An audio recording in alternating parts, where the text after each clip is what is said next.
Pois é, antes de liberar o episódio dessa semana pra você assistir, que tá incrível, porque fui eu que gravei, eu já sei. Eu preciso te pedir uma coisa. Você acredita no Rio de Janeiro transparente e de oportunidade para todas as pessoas? Se a sua resposta foi sim, eu conto com o seu voto. E se você, em algum momento da sua vida, já disse: o Rio de Janeiro é uma cidade maravilhosa, mas podia ser diferente, eu também acho. E eu conto com o seu voto. E se você acha que a gente tem um monte de corruptos espalhados por aí e que o nosso dinheiro como contribuinte está sendo mal gasto pela prefeitura, então eu também conto com o seu voto. Eu e você, juntos, vamos fazer um Rio transparente e de oportunidades para todas as pessoas. Espalhe a notícia. Quanto mais voto, melhor. Sejam muito bem-vindos e bem-vindas a mais um episódio do Quintas Intenções Podcast, a sua atualização semanal sobre as verdadeiras intenções dos bastidores políticos. Aquilo que os jornais fingem que te contam, você acha que entende e aqui a gente te explica. Eu sou Débora Pontes e tenho a alegria dessa semana receber o Sérgio Rodrigues, que é meu colega, a gente já teve a oportunidade de trabalhar juntos, mas principalmente ele é um professor, pesquisador, advogado e um profissional que eu tenho a alegria de ter dito, trabalhamos juntos. Sérgio, eu poderia falar aqui do seu extenso currículo como autor, como professor de diversas disciplinas, enquanto advogado na área pública, na área privada, mas eu vou deixar você se apresentar porque eu acho que você vai fazer isso melhor do que eu. Olá, Débora, tudo bem? Boa tarde a todos que estão assistindo aqui. O meu nome é Sérgio Assunção Rodrigues Júnior.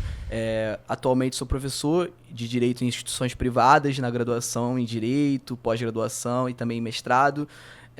Estou terminando meu doutorado em uma instituição, Universidade Estácio de Sá, em Direito. Sou pesquisador pela Unirio na temática de direitos humanos, liberdade de expressão principalmente. Já exerci funções no setor público como chefia de gabinete numa Secretaria de Direitos Humanos do Estado do Rio. Já trabalhei com a Débora também na Secretaria de Transformação Digital e Integridade Pública e na Secretaria de Integridade, né, Débora? Agora eu nem lembro mais, são tantas. Secretaria de Integridade e Transparência. Isso, de Integridade e Transparência. E também já atuei na assistência social, Casa Civil, dentre outras. E é um prazer estar aqui para poder debater um pouquinho sobre o nosso cotidiano e sobre tudo que a gente já contribui um pouco para a sociedade. Boa! Bom, você já trouxe aí o teu mote de pesquisa, né? Sim. Já sinalizou a questão relacionada à liberdade de expressão. Você é um autor de livro dessa temática, que eu também fui no lançamento, tenho o meu autografado. Verdade. Pena que eu não trouxe aqui. Verdade. Mas já é um bom tema, né, pra gente colocar na mesa aqui, colocar à mesa pra gente debater, porque afinal de contas o teu livro debate sobre os limites da liberdade de expressão, até onde vai a liberdade de expressão. Sim. E a gente vive um cenário em que essa discussão é muito propícia, né, Sérgio? Sim, porque a gente acabou de ter o banimento do X do país. Verdade. A gente teve mais de 20 milhões de brasileiros calados na hora que o X foi banido do país. Verdade. E acho propício a gente conversar sobre esse tema. O que você acha? Vamos nessa linha? Tudo certo. Basicamente, é muito importante falar sobre essa temática, porque, conforme você acabou de mencionar, esse direito à liberdade de expressão ele vem sendo pauta na sociedade, né? Principalmente também quanto ao judiciário legislativo. E é uma temática muito sensível, principalmente porque esse direito, de antemão, é sempre importante mencionar. Ele não é um direito absoluto. Já é importante mencionar isso. Embora existam essas questões relativas ao não podem nos calar, e de fato isso é verdade, pois no artigo 220, parágrafo 2º da Constituição, ele expressamente menciona que é vedada a censura prévia, então de forma alguma nós podemos ser proibidos de falar aquilo que desejamos.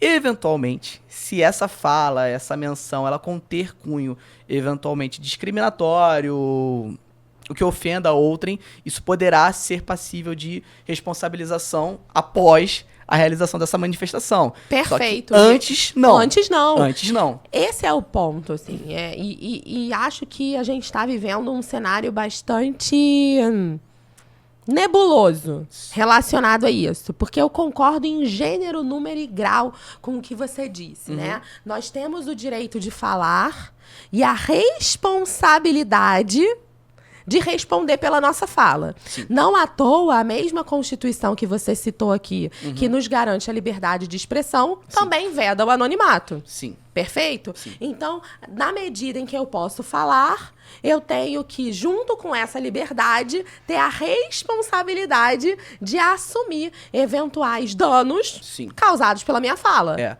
O que está acontecendo hoje, justamente, é que o judiciário está tentando impor limites que não existem hoje na legislação e também não existem na Constituição. Inclusive, é até importante mencionar que a Convenção Americana de Direitos Humanos, que é a legislação que rege o sistema interamericano de direitos humanos, a qual o Brasil faz parte, ela signatário? ela também menciona que é vedada a censura prévia. Então, essa questão também no sistema interamericano é pauta, de modo que a gente não pode entender que seja possível hoje estabelecer qualquer política de censura prévia em quaisquer meios de comunicação, por mais ofensivos e retrógrados que possam vir a ser. Então, qualquer manifestação que seja realizada por meio desses meios de comunicação, eles podem vir sim a ser passíveis de responsabilização, mas não previamente de modo a ser censurado, certo? Inclusive, é até importante mencionar um caso paradigma que foi no Sistema Interamericano de Direitos Humanos, foi o caso Olmedo Bustos versus Chile. Foi a primeira condenação pautada na liberdade de expressão na Corte Interamericana, em que tinha um filme do Martin Scorsese, não sei se você já conhece. Excelente ponto. Pois é. E esse filme ele trabalhava sobre a temática de Deus, ou Jesus, agora eu não me recordo basicamente. Era uma temática religiosa. Isso, mas que trazia a forma como se Jesus tivesse também desejos carnais por mulheres. E isso, de certa forma, ofendeu os religiosos, principalmente da matriz católica, e eles pediram, com base na Constituição chilena, que naquela época do Pinochet trazia uma permissão de censura prévia, e com base na Constituição chilena, eles permitiram a vedação de exibição. Exibição do filme no território. Exato. Isso foi levado até a Suprema Corte chilena e eles entenderam que podia, sim, previamente censurar, em razão de estar violando eventuais preceitos, etc. Isso foi levado ao sistema interamericano e o sistema interamericano, na Corte, entendeu que não poderia censurar previamente, com base justamente no artigo 13, que fala da liberdade de expressão, onde expressamente não cabe censura prévia. Então, esse é um belo exemplo de caso paradigma que fala que essa censura prévia não pode ser estabelecida. Então, além da Constituição brasileira, nós também temos a Convenção Americana e a Corte corroborando que isso não pode. Então, eventuais medidas que podemos até, entre aspas, considerar autoritárias e arbitrárias, que cessem ou limitem veículos de comunicação de você poder se manifestar, a gente pode entender, além de inconstitucionais, como também inconvencionais, ou seja, contrárias também às convenções internacionais de direitos humanos. Perfeito. E a gente vive hoje num cenário, e aí vamos voltar ao X, né? Porque eu não tenho como deixar de falar sobre esse caso que está movimentando o país, né? De várias formas. Inclusive, recentemente, houve um protesto, né? Pessoas foram às ruas para protestar contra esse banimento da rede social do Brasil, que colocou o Brasil junto a uma lista de democracia duvidosa. E a gente tem que falar de democracias muito entre aspas. E colocou o Brasil nessa lista. Sim. E nesse protesto, inclusive, um dos pedidos, né, algumas pessoas gritaram palavras de ordem pedindo o impeachment do Alexandre de Moraes, que vem materializando decisões nesse sentido, né, de antes mesmo da expressão, né, se materializar, da comunicação se materializar, veda-se na origem a possibilidade de emissão da mensagem. E pessoas foram à rua fazer esse protesto. Por isso que eu comecei falando, né? Que mais de 20 milhões de brasileiros foram calados. Nessa seara, né? Pensando nesse banimento do X do Brasil, pensando nas recentes decisões que a gente vem observando do STF. Eu vou repetir a pergunta que dá título ao seu livro. Qual é o limite da liberdade de expressão? Então, basicamente, essa pergunta é meio complicada, né? Mas, além de ser um marco teórico, né? Mas vamos tentar trazer para fins práticos. Lembrando que a gente precisa apertar a tecla SAP aqui algumas vezes, porque nem todo mundo é do temos jurídico. que traduzir um pouquinho então aqui, vamos, né? porque o nosso objetivo é esmiuçar. Eu sempre brinco com isso, de que quando a gente escreve no mais juridiquês possível, né? Mestrado, doutorado, artigos científicos, ou até mencionando em aulas também, nós temos que nos preocupar em dar a aula de uma forma mais simples possível para que a linguagem ela alcance o máximo de pessoas. Não seja um bloqueio, né? Exato. Então, a forma de educar também tem que ser através da linguagem simplificada. Por mais difícil que seja aquele conteúdo que você vai passar. Mas, retornando à sua pergunta sobre qual o limite da liberdade de expressão, isso hoje é um pouco subjetivo. Por quê? Eu posso entender como violação à liberdade de expressão uma eventual ofensa, como limite da liberdade de expressão, uma eventual ofensa dirigida a mim, que poderia me causar tristeza ou outras emoções negativas, que eventualmente, se eu falar pra você, você eventualmente pode não se sentir assim. Então, a pessoa que vai se sentir atingida é algo subjetivo. No entanto, hoje, no doutorado, inclusive, a gente está tentando traçar objetivos, limites objetivos de fato, para, de certa forma, ter um parâmetro para que, além daquilo, seja considerado violação, para eventual responsabilização civil ou até eventual penal, e abaixo daquilo não. Só que o problema é exatamente traçar um objetivo com relação a essa subjetividade existente. Porque, como eu te falei, eu posso me sentir ofendido por uma determinada fala que eventualmente você não. Como é comum em alguns bairros, por exemplo, fulano chamar um outro de negão. Exemplo, abre muitas aspas, negão. Existirão pessoas que podem vir se sentir ofendidas com essa expressão. Outras não vão se sentir. É um bom exemplo. Ou fulano chamar um outro de um apelido, ô viado, como é comum assim, chamar assim, ô viado, vem cá. Outras podem se sentir ofendidas porque pode ter um viés homofóbico. Então, a depender da pessoa que vai recepcionar essa mensagem, ela pode vir a se sentir ofendida ou não. Só que essa questão do limite, ela se sobrecai muito sobre a pessoa que está se sentindo ofendida ou não. Só que, além disso, tem o problema do ativismo judicial. Então, o que o ativismo judicial está acontecendo, conforme o exemplo que você me trouxe agora do vamos do lá STF. apertar a tecla SAP para a galera, do ativismo judicial. Essa questão que a Débora acabou de mencionar relativa às decisões do STF, que podemos considerar que está sobressaindo além do necessário, exacerbando, né? Estão um pouco elevadas. Está indo além, das atribuições. Basicamente, o ativismo judicial é quando o judiciário, nesse caso pelos ministros do STF, em um específico que está lidando com esse tipo de situação, eles acabam decidindo além das competências deles, ou querendo trazer através das suas decisões menções que deveriam estar em lei e não estão. Então, por exemplo, quando eventualmente é trazida ou é abordada essa forma de paralisação do X, né, antigo Twitter, de certa forma está ocasionando uma censura prévia. E essa censura prévia, ela tá atingindo quem, Débora? Todos que fazem uso desse aplicativo. E aqui, no nosso caso, nós estamos falando de nada mais, nada menos do que de 20 milhões de pessoas no Brasil.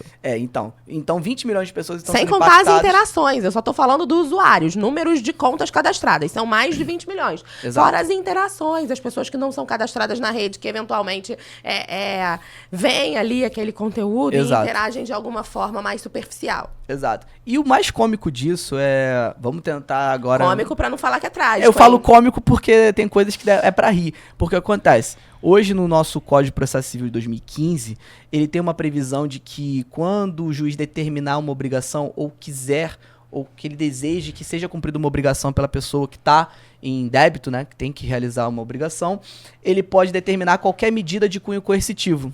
Isso se chama atipicidade dos meios executivos. Então, você está devendo X de valor. E eu quero que você me pague esse X, só que você não está pagando. Então, eu tenho que te constranger de alguma forma para que você me pague esse valor. Como é que eu posso te constranger? O que eu quiser fazer. Isso que o artigo... Nesse caso, o juiz pode fazer qualquer coisa. Exato. Para determinar que você cumpra a obrigação inicial. O que aconteceu, aí você pode até me corrigir, mas o que aconteceu, salvo engano, foi que nesse caso o Twitter não tinha designado um representante no Brasil, no processo.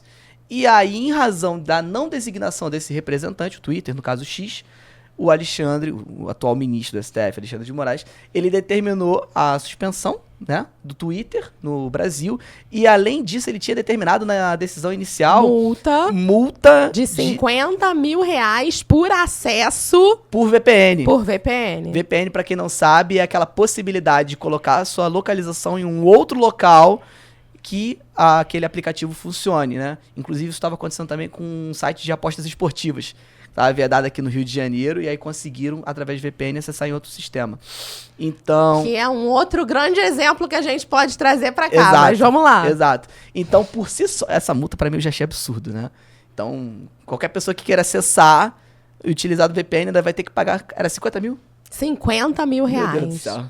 Os provedores, eu não sei se você teve a oportunidade de Aham. se deparar com uma nota como Que essa, eles foram notificados. mas os provedores foram notificados sobre isso para terem que informar sobre os acessos. E recentemente eu entrei, né, na minha conta do provedor de internet que eu uso para poder puxar a conta, né, para fazer o pagamento. E aí estava lá, por determinação judicial, o X não opera mais no Brasil, lembre-se que o acesso pode gerar multa diária. Aí eu falei, Isso é totalmente arbitrário. Totalmente arbitrário. Fere qualquer limite que poderia ser utilizado. eita atrás de eita, né, nessa exato. República das Bananas. Exato, e como a gente comentou, isso é um ativismo judicial, ou seja, o judiciário está indo além do que poderia e deveria e está tentando, de todas as formas, criar mecanismos para poder fazer valer sua decisão, que nesse caso, eu, enquanto pesquisador, considero totalmente arbitrária. Não sei a Débora. Já sei o que a Débora pensa, mas para mim é totalmente arbitrária. Eu gostaria de bater na mesa, mas o meu anel vai fazer um barulho enorme no microfone, mas é um absurdo isso. Muito arbitrário. Isso é censura, a gente se igualar a essas democracias, essas pseudo-democracias, e entrar numa lista ao lado da China, o que tá ao lado da Venezuela, ao lado da Rússia.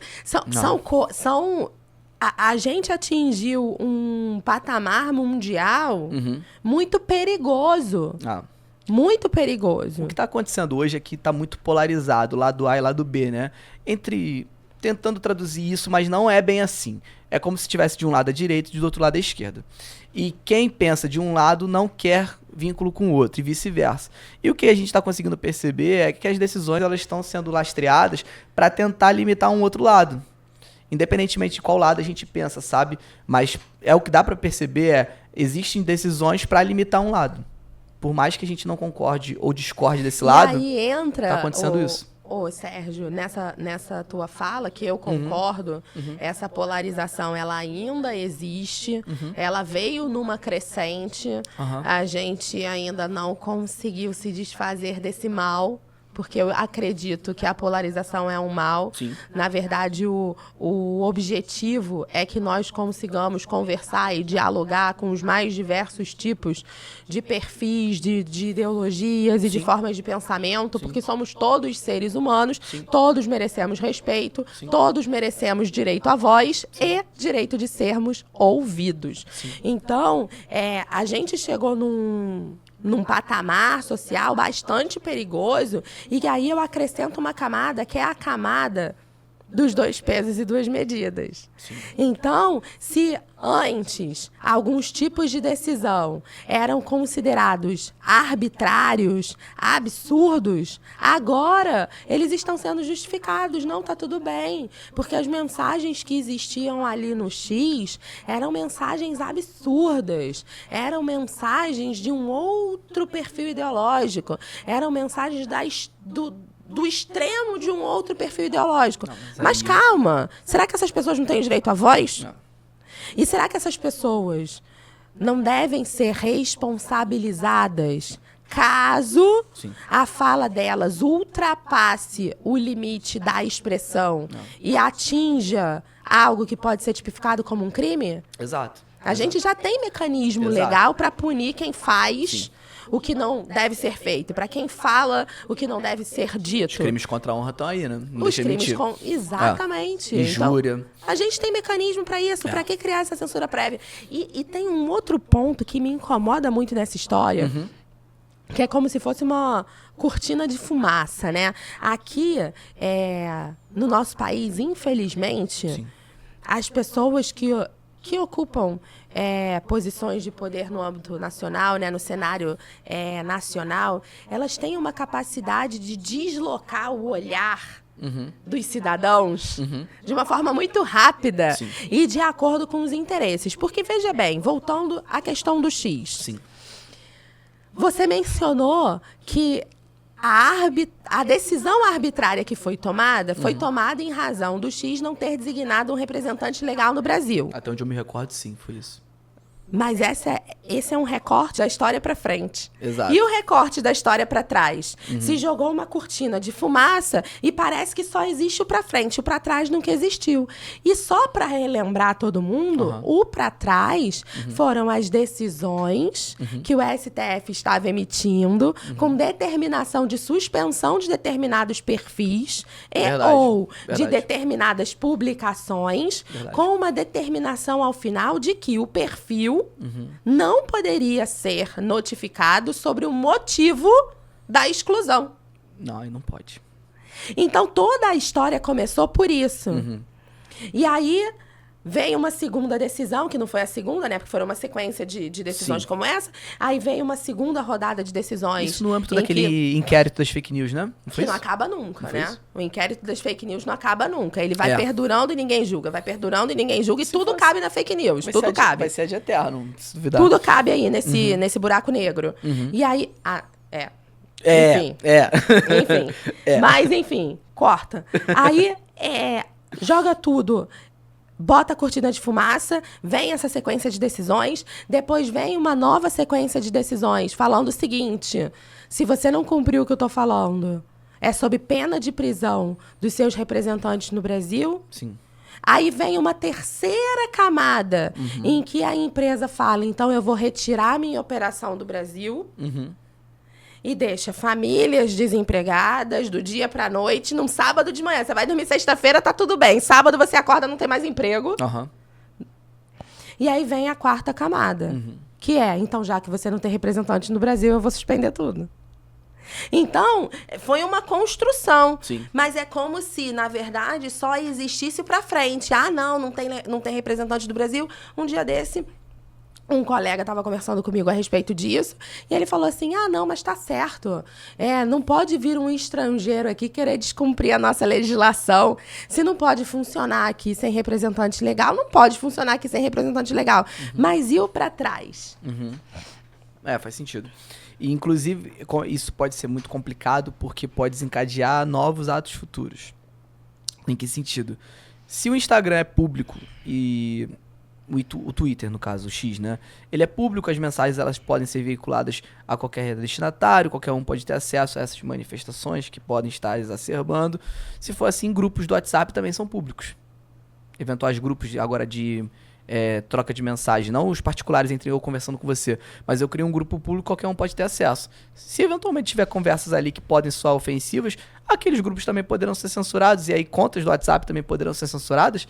Então isso vai desencadear eventuais atos que podem... É um só pode piorar. Precedente muito perigoso, É um precedente muito perigoso. Porque se for assim, qualquer rede social ela é passível de periculosidade, né? Telegram ele não foi suspenso também? Então, Facebook daqui a pouco também, enfim. Então qual vai ser... Onde que isso vai parar? Não sei. E em tese as pessoas elas têm direito de se manifestar sim, contra aquilo que elas não estão concordando. E a gente precisa pensar, Sérgio, não sei se o que eu vou falar agora vai fazer sentido pra você, me fala. Pode falar. Mas, de um lado, a gente tem o direito à liberdade de expressão. Sim. Limitado por tudo aquilo que venha a configurar, eventualmente, um crime. Não é uma ofensa à honra. Sim. E para isso, a gente tem mecanismos legais para poder responsabilizar essas pessoas. Que eu entendo que são insuficientes. Sim. Até o momento são insuficientes, né? Eu acho que a gente precisa rever essa camada. Mas uma coisa é uma coisa. Sim. E outra coisa é outra coisa, né? Isso. Eu penso assim, a rede social, ela é como se fosse um veículo. Sim. Então, se eu preciso ir do Rio de Janeiro a São Paulo, eu posso usar alguns veículos diferentes. Eu posso ir de carro, eu posso ir a pé, eu posso ir de bicicleta, eu posso ir de avião, eu posso ir de ônibus, posso de várias formas. Sim. A rede social é esse veículo que vai me levar, vai levar a pessoa que tem uma opinião a quem quer consumir essa opinião. Sim. Né? A gente está falando de liberdade de expressão. Então, a pessoa que quer emitir ali uma mensagem e a pessoa que é o receptor dessa mensagem. Sim. Ela é um veículo. Sim. Se um veículo desse não cumpre a sua finalidade, se o carro quebra no meio do caminho, eu quebro a estrada? Pois é, não pode. Não pode. E é isso, é um pouco disso do que a gente viveu agora, né? Então, se você não está cumprindo as minhas decisões, então eu vou quebrar a estrada, acabou. Não tem mais como chegar. E o outro ponto que eu quero acrescentar, que é esse, que eu quero saber da tua opinião, se você entende dessa mesma forma. Sim. Se de um lado existe o direito de expressar o pensamento, Sim. do outro lado existe o direito de acesso à informação. Sim. Marco Civil da internet também tá aí para não deixar mentir. Sim. O acesso à informação é um outro direito fundamental. E no conflito entre direitos fundamentais, a gente tem que fazer um balanceamento, né? Um sopesamento, né? A gente tem que fazer uma ponderação de interesses. Nesse caso, qual pessoa está se sentindo ofendida com essa manifestação dessas pessoas? Nesse caso, a gente está vendo que é o judiciário legislando em favor de causa própria, né? Porque essas manifestações elas estão sendo realizadas contra quem? Esse é o ponto. Quando a gente fala da liberdade de expressão, e você começou muito bem ponderando desses exemplos. Se você se sente ofendido com a emissão de uma determinada mensagem, pode ser que eu não me sinta. E vice-versa. Mas se eu me sentir ofendida, eu vou buscar os mecanismos legais existentes, ainda que insuficientes, e eu concordo com você nessa seara, mas eu vou buscar o que existe para reparar o dano que eu entendo que eu sofri. Sim. O problema é que essas manifestações, pelo entender das decisões, elas estão se confluindo entre o profissional, enquanto juiz, e a pessoa, né? E aí ele, por exemplo, essa pessoa que foi mencionada, o atual ministro, ele, na função de ministro, ele está atribuindo a competência como se fosse a ofensa para o STF. Como a competência, como está sendo contra o STF, aí eles estão pegando pra eles. Só que eu entendo que isso aí acaba se tornando algo muito confuso, né? Que é quem tá se sentindo ofendido tá julgando. Exatamente. Acaba sendo complicado. Muito complicado. E o nome disso existe tecnicamente, é conflito de interesse, né? Também Você não concordo. pode ser a pessoa que é ofendida e a pessoa que apura os fatos e a pessoa que julga, porque na verdade nem são só 2 papéis, são 3. A partir do momento já existe aí uma questão que já macula o próprio julgamento como um todo. O correto, quando essa parte fosse a violada nos direitos, seria ele designar uma outra pessoa para a relatoria do processo. Um outro ministro. Mas não. Mas não. Não é o que está acontecendo. Então Só é um pouco complicado. Imagina, você me ofende e aí eu vou julgar você. Por você estar me ofendendo. Você acha que eu vou te condenar ou vou te absolver? Por você estar me ofendendo. E eu vou te julgar. Eu vou te condenar, é lógico. Então é um pouco complicado. É um pouco complicado, não, é muito complicado. E recentemente a gente teve um outro caso muito delicado aí, estampado nas redes dos jornais. A gente tem alguns por dia, né, Sérgio? A gente precisa escolher aí os que a gente quer falar. Não tô conseguindo terminar minha tese de doutorado, que são muitos casos. E haja água pra gente poder engolir tudo que a gente lê e tudo que a gente fica sabendo no dia a dia. Mas, ainda em linha com o conflito de interesses e com a nossa incapacidade, enquanto seres humanos, de separarmos. Porque se eu, Débora, fui ofendida, eu não tenho isenção suficiente para julgar o meu agressor. Não, eu já tenho um lado já. A partir do momento em que lógico. eu tô sendo ofendido, eu já tenho um lado. É lógico que eu tenho um lado. Mas, recentemente, a gente viu também aí nas telas o caso Silvio de Almeida, né? Sim. Caso Silvio de Almeida, um caso extremamente inesperado, eu diria, para toda a população.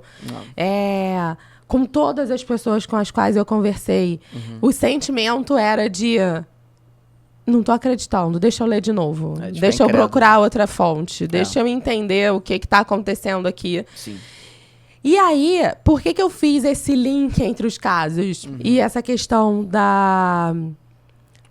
do conflito de interesses? Porque a vítima, a suposta vítima, e aqui eu vou falar em suposta vítima, só deixando claro para todo mundo que é porque todas as pessoas têm direito ao devido processo legal, todas as pessoas têm direito à ampla defesa e ao contraditório, são direitos estabelecidos na nossa Constituição, e até que haja uma decisão final, existe uma suposta vítima e um suposto autor dos fatos. E até então a presunção de inocência que vigora, né?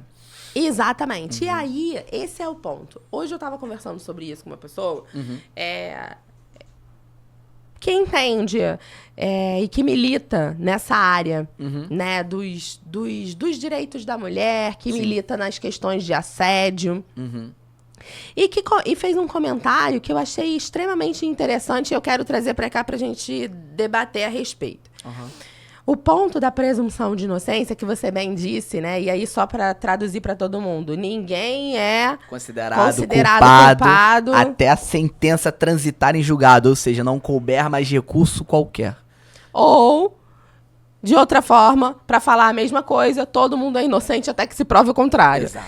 Então, mas para as pessoas que militam nessa área, considerando que são atos muito difíceis de serem comprovados. Sim. Porque normalmente acontecem em ambientes onde você não tem mais pessoas, ou às vezes são alguns atos chegam a ser sutis, Sim. outros atos são feitos de forma muito privada. Sim. Então, é muito desafiador Sim.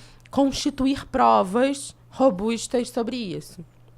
E sem ignorar que a nossa legislação, né, preza pela presunção de inocência, nesse tipo de caso, o que profissionais da área estavam mencionando é que opta-se por afastar o suposto agressor. Por quê? Para que haja, de fato, um processo de investigação isento Sim. e sério, porque enquanto a pessoa fica ali no mesmo ambiente, o suposto agressor fica no mesmo ambiente da suposta vítima, além dos fatos poderem acontecer novamente, Sim. você pode ter um outro tipo de assédio, né? Porque o caso do Silvio de Almeida, especificamente, que foi para os jornais, a gente está falando de assédio sexual. Mas a manutenção de um suposto agressor com uma suposta vítima no mesmo ambiente pode ensejar um outro tipo de assédio, que é o assédio moral. Que é o de trazer ali uma pressão para aquela pessoa retirar o que foi dito, mudar a versão sobre os fatos, até, de repente, de alguma forma, anular o papel daquela pessoa num determinado cenário organizacional ou público, como é o caso que a gente tem em jogo, né? É verdade. Só que nesse caso, também houve relatos de que também existiram situações de assédio moral com pessoas que estavam no Ministério de Direitos Humanos, né? Mas no caso da atual ministra de Igualdade Racial, né, Aniele? Exato.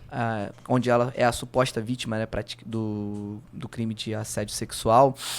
Houve uma manifestação dela no Instagram, mas que não houve menções diretas sobre o fato, apenas de que confiava na decisão do atual presidente e de que confiava de que as melhores providências seriam tomadas. Pois bem, no mesmo dia, foi no mesmo dia? Só que à noite, né, que houve a exoneração, não foi? Foi. Foi. Onde o ministro diz que ele que pediu demissão. Tá? Ele diz que ele que pediu demissão para poder ser realizado a apuração devida dos fatos e que ele ia contribuir, que ele ia solicitar tanto o apoio do Ministério da Justiça como da Defesa, agora eu não me recordo quais, mas para auxiliar na investigação. Pois bem, foi aquilo que você mencionou. Primeiro de tudo, ele é inocente até que se prove o contrário, né? Então ele tem a presunção de inocência, só que politicamente falando fica muito complicado manter uma pessoa que está sendo alvo de uma acusação de assédio sexual num cargo de Ministério dos Direitos Humanos, né? Politicamente fica muito complicado, além no âmbito nacional como no âmbito internacional. O Brasil ele poderia estar maculando a sua imagem, que, querendo ou não, já não é muito boa no âmbito dos direitos humanos. Então, melhorou um pouco com a entrada do ministro. O papel desenvolvido por ele, conforme eu até mencionei com você antes da gente começar a gravar, foi muito bom mesmo. Tecnicamente, ele é muito bom. Tanto que quando ele ingressou no Ministério dos Direitos Humanos, entre a comunidade acadêmica, ele foi muito festejado, porque tecnicamente ele é muito bom. Só que não podemos deixar de passar essa questão do eventual assédio que pode ter acontecido. Então, se eventualmente aconteceu isso, ele tem que sim passar pela responsabilização civil e criminal. Mas que é uma lástima, se eventualmente isso tiver acontecido, é uma lástima. Sempre levando em consideração a fala da mulher também, que é muito importante, até para evitar situações de revitimização, que principalmente em instituições públicas é muito comum. E que né? a gente já viveu, né?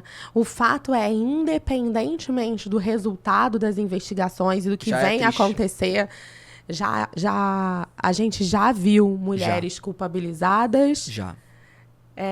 reculpabilizadas, Exato. responsabilizadas pelo que aconteceu, e aqui eu tô usando no plural, Sim. porque a gente não tá falando só da Aniele, né? Outros relatos de Sim. outras mulheres em épocas diferentes, em espaços diferentes, Sim. falando sobre também terem sido vítimas de prática de assédio do ex-ministro dos Direitos Humanos. Mas o fato é que no frigir dos ovos, no final das contas, a gente já teve mulheres expostas, Sim. culpabilizadas, Sim. responsabilizadas.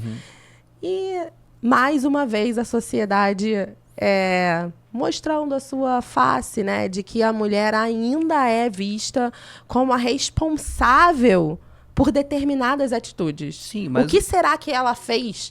Esse tipo de comentário estava na internet. O que será que ela fez? Será que é verdade? O que ela quer com isso? Comentários desse tipo estavam ali em vários dos posts que eu fui acompanhando ao longo do dia, depois que eu me deparei com essa notícia, enfim, lastimável. Lembrando que não haveria a mínima necessidade dela querer alguma coisa, porque ela também é ministra, né? Então, trazer esse questionamento acaba se tornando mais uma corroboração da sociedade machista que a gente ainda vive, né? Não haveria motivos pelos quais profissionais, né, nós entendermos que ela faria uma acusação assim tão leviana se eventualmente não tivesse provas, ou que o fato não tenha acontecido, que o fato aparentemente aconteceu. Só que nós não podemos, né, também afirmar sem ter a sentença ainda em vista, até porque, conforme a gente falou, ele é inocente até que se prove o contrário.